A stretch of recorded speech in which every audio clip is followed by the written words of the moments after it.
Everyone, I am NJcaligardener and welcome to NJcaligardener Family, where we grow in containers and in grow bags. Today, I would like for you to see what's going on with one of our fruit trees. This is the White Souza Doughnut peach tree uh, that has been with us about 2.5 years now. And when I say that, I'm saying that it has been in our garden, family's garden, for 2.5 years. That's not the age of a tree. Right now, this is the first tree that has gone into dormancy, and how you can tell is that the leaves have dropped and it's mostly everywhere. However, another thing you can tell is that they are droopy. This container is watered. It doesn't need any water at all. But I want to show you how you can basically tell, and that is the leaves will start to drop. Not really by high winds, but they just give off uh, its leaves. And another way you can tell is by when the tree will actually produce its fruit for you in the growing season. And this tree, white donut peach tree, produces its fruit and ready to harvest by mid-May, early June. And so you can tell by the Dave Wilson's nursery color tag. It will show you in the back of when it will be ready to produce its fruit, when it's ready to harvest. So around this time is the best time when growing in containers. Especially is to give it a little bit of food every once a month. When growing in containers, fruit trees such as your deciduous, even evergreen citrus, you want to feed them once a month. Half of its food. You don't want to overfeed, but you want to give half, the minimum as possible. Or you can go without feeding them at all and wait until the as the leaves start to develop. One way you can tell um, about the growth of your tree and when it's going to start to bud and put off leaves is right in this section right here. Hope you can get a clear look at this. This right here, as you can see, guys, um, let me just get a better angle here. This right here, as you can see in the sun, is the buds, and these buds are the flower what's going to produce the flowers.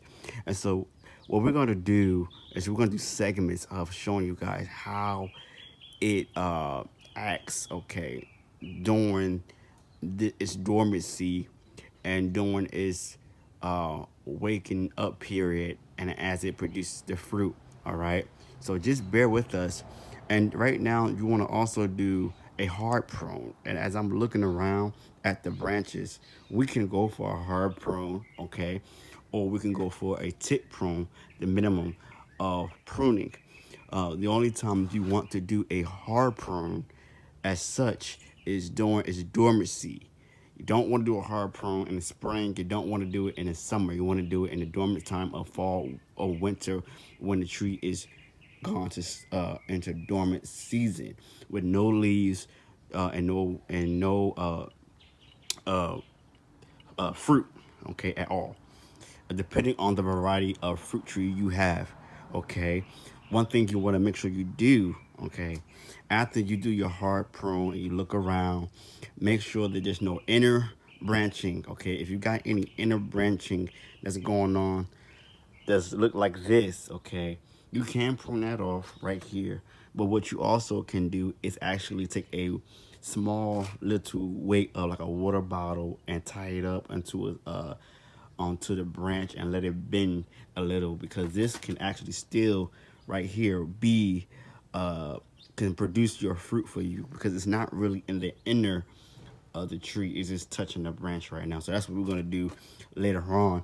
Another thing you want to make sure you do when you feed, when you allow your tree to rest, make sure you add the mulch, okay? Whether it's the leaves, grass, or even wood chips. But before you do that, especially when you grow in containers, you want to make sure you feed the tree. And now, as I'm looking around, we already pruned this right here, this branch here. because it was sunburned. It was damaged, okay? But as I'm looking around, I want to make sure that there are no branches that need to be pruned, okay? And you can tip prune a little of the new fruiting branches a little bit, because what's going to happen as it grows, it's going to bend, okay?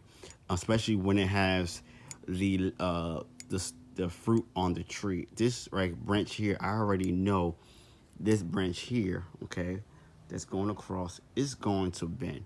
And so later on, we're going to actually, not now, not today, but later on, I'm going to show you how to basically remove some of that branch so that it won't bend so much. And another thing, once your tree goes into dormancy, is to hit it with a fungal insecticide and a horticulture spray and a fungal insecticide, a copper spray, liquid copper spray, because what you wanted to prevent is any fungal disease like peach leaf curl, and also insect disease that may hit your tree, especially the fungal disease. That's a no-no, because what happens with fungal disease, when it rains, especially when you have inner branching going on, you want to make sure that those branches are not touching, and that's what causes most of the disease when it comes to peach leaf curl. There's not no protection because of the moisture, okay,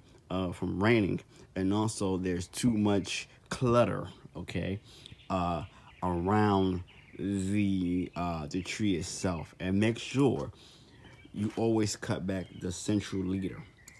Okay, we still have to cut this back right here a little bit better than what we did. But as you can see, we will be pruning. We will be, in the near future, pruning. We will be uh, doing a horticulture spray. And we're also going to be feeding our white donut peach tree. All right, so stay tuned for every little detail I have given you today. Pruning, feeding, and also protecting the tree with a horticulture oil and a liquid crop fungal spray, okay, organic, okay. So I'm NJcaligardener, and I thank you all for watching. I just want to give a brief update of what to expect as your tree is going into dormancy, and what the tools you need to apply to allow your tree to produce healthy healthy root system, healthy leaf growth, and healthy fruit. Thank you all for watching. Until next time, peace. Please share, and share again. Thank you to every new subscriber who has subscribed to our channel.